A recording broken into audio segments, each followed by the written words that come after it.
Good afternoon. Welcome to Randall's Life. On this series, we're going to cover the issues that I unearthed about Kamala Harris and why I don't support her. So the media is blasting her as being the first African American female, which I don't think that is a good idea to do considering her ethnicity. Does it matter? Yes, it matters a lot. A lot of you might not believe it, but it matters a lot. We got to make sure that when we're writing history, that we're writing it correctly.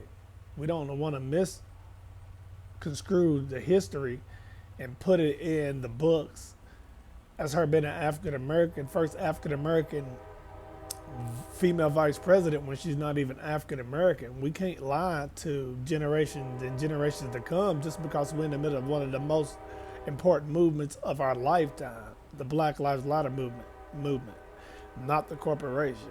So that's why it's important that we get this right about her race, is because we cannot lie in history books. They lied to us already. They already falsified history through the westernized curriculum. And we're going to just allow them to do it again. We're trying to write a new book. We're not trying to take a page out of the old book and tape it into the new one. It's irrelevant. So my thing about this is she needs to correct it and come out and put a statement out and nail it, and then let the chips fall where they may. Because at the end of the day, we're going to support minorities because we want people of our complexion to also be able to hold office. That's not just about race, but make sure that we specify our ethnicity when we're doing this. Because I seen on BET the first African American female vice president, and I'm like, come on, man, we're rewriting the history again, but we're putting falsified information in it once again. So we're going right back to we're chasing our tail. We're not getting anywhere.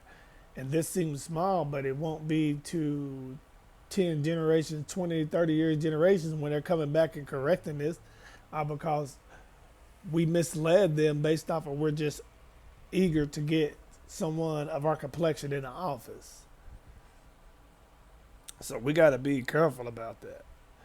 Also, I ran a docs on Kamala Harris, and her history towards African American is not a favoritism. I mean, her conviction rates, the number, her judicial sentencing guidelines, regulations are totally different from the minorities and Caucasian people. I mean, if you need receipts, I can produce receipts for you. Uh, Inbox me if you're my friend on Facebook, or leave a comment on here. You might as well like and subscribe while you leaving your comment. But Kamala Harris held back as Attorney General several key pieces of evidence that could free a couple wrongly convicted men, but one that comes to mind, his name is True Love. Just Google it. Kamala Harris held evidence that could have freed the guy True Love years and years ago, and he spent so many years in prison for something he did not do, and that was only to pad her numbers. Um, Also, her policies that she went by.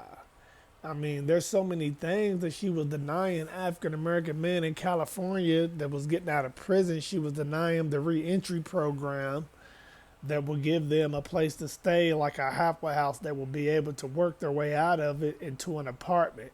But minorities was not getting the same favoritism as Caucasian people under Kamala Harris, in a program that she initiated to try to alleviate the recidivism of prisoners in California prison systems. Again, I believe she might be a good chief of staff, maybe, but vice president, no. And I just wish that they would correct her ethnicity for for history's sake, not just for my opinion or my view or my skepticism, but just for history's sake. We do not need to go back to line in the history and creating history how we see it and want it to be. We're in the middle of a movement, and I know that all of my minority brothers and sisters are in a rush for change. But change does not come overnight. But we need to address this situation about Kamala Harris, and we need to address it fast. Because we can't let people use us to vote them into office and they not do nothing for us. That's the issue. That's what we need to address. We need to make sure that we are making sure history is being written right accordingly to things that happens. Not just how we want things and we're in a rush and we're impatient, so we just want to get anybody who resembles us. She is a minority. I just believe she needs to correct the ethnicity. And she needs to address her past transgressions with African American men and women in the judicial forum. That she over-sentenced or held valuable information that could overturn a wrongly convicted man. That's my key points of not being able to support Kamala Harris. Now, for those who do, that is your right. I also have a right to not, and I choose not to support Kamala Harris. I would not vote Democrat due to me being conscious and aware of the past transgressions done to African Americans by the Democratic Party via Jim Crow law. The Democrats fought, they opposed slavery for years.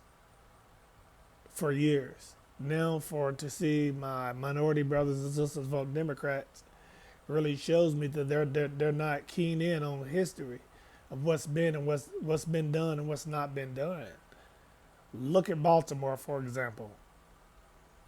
Baltimore, Maryland has been ran by Democrats for over 100 years. It is riddled with violence. There's so many abandoned buildings, it's crazy. Because the Democrats have let it go to waste. They don't care. Look at Flint, Michigan, the water crisis.